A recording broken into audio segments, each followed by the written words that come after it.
Welcome to Sunday School for Sunday, November 10th, 2024 for our junior high students. I do not own the rights to this music. The lesson text is coming out of Ezekiel chapter 47, verse 1, and then verses 3 through 12. The title of today's story, Make the Plunge. Kwame patiently listened as his dad went on and on about his latest project. It's going to be great, son. I know it doesn't look like much right now, and I know some of my other projects have put us in sticky situations in the past, but this project is our ticket out of lack. What does Mom think? Kwame asked. You know how your mother is, but I think overall she's supportive. Well, that's good. I say go for it. Thanks, son. Your support means a lot to me. I'm not going to let you down this time. I think you can do it, especially if you learn from your mistakes. Yes, I have. This time I'm doing things a little different. I've got a great team working with me. Instead of doing everything myself, I'm planning things and setting goals, which is something I've never done. And this project is bigger than any of the little petty projects I thought of. I feel like I'm on the brink of greatness, and all I have to do is jump off into a new life. That's great, Dad, except that's what you say about all of your projects, and it's usually where things get scary. No disrespect, but every time you get to the brink of greatness, you jump off. You quit your job, or all your money goes toward a project that doesn't pan out. This time, I think you'll be okay if you just stay on the cliff for a while, at least until you learn how to make the plunge. Son, you are brilliant. That's it. You know how people go skydiving? Well, they don't just jump out of planes. We have instructors who teach them how to fall. What I've been doing wrong is just jumping from the plane and falling on my face. You're right. I've got to learn how and when to make the jump. The memory verse for today's lesson is Ezekiel chapter 47, verse 9. And it shall come to pass that everything that liveth, which moveth, whithersoever the rivers shall come, shall live, and there shall be a very great multitude of fish, because these waters shall come thither, for they shall be healed, and everything shall live whither the river cometh. Ezekiel 47, verse 9. Our lesson scripture.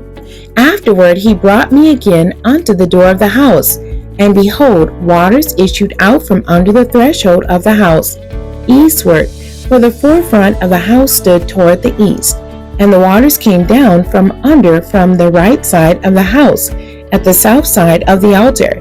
And when the man that had the line in his hand went forth eastward, he measured 1,000 cubits, and he brought me through the waters. The waters were to the ankles.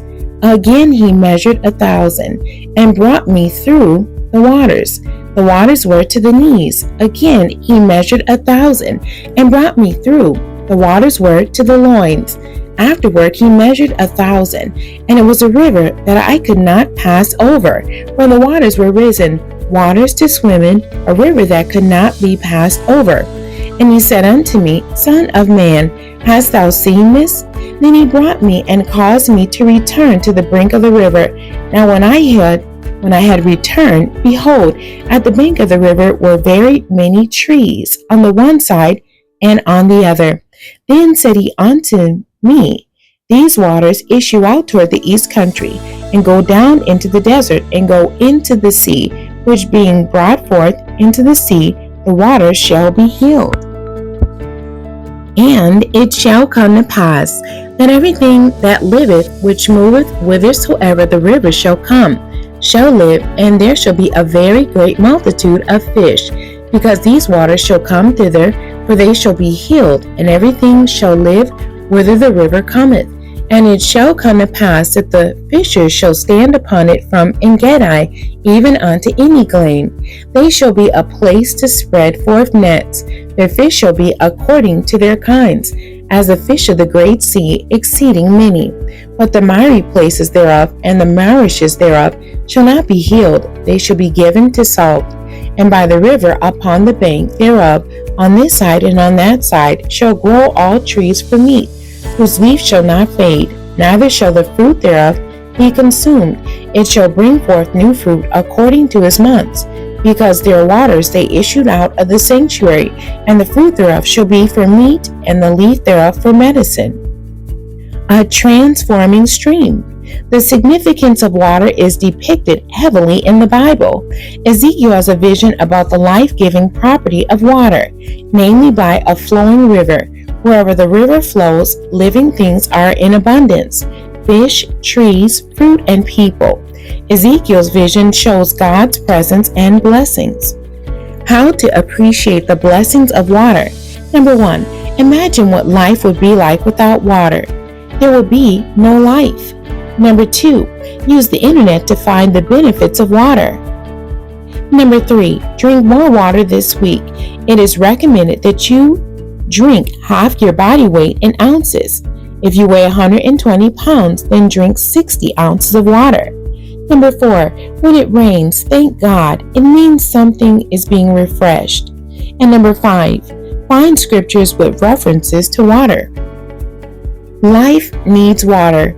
While we can live for weeks without food, a person will die in 3 to 5 days without water. Most of our bodies are made of water, and it is a vital source of life and health. Our lesson characterizes water as a life source through one of Ezekiel's visions. The vision indicates that covenant with God is an ever-deepening river of blessings. The river is a symbol of God's presence. In Make the Plunge story today, Kwame encourages his father to learn how to make a leap of faith before he repeats his business mistakes. This week, as a class, plan a bottled water drive. Collect bottles of water and deliver them to your local Red Cross, which delivers bottled water to people affected by natural disasters. The end. God bless you, and thank you for joining me today.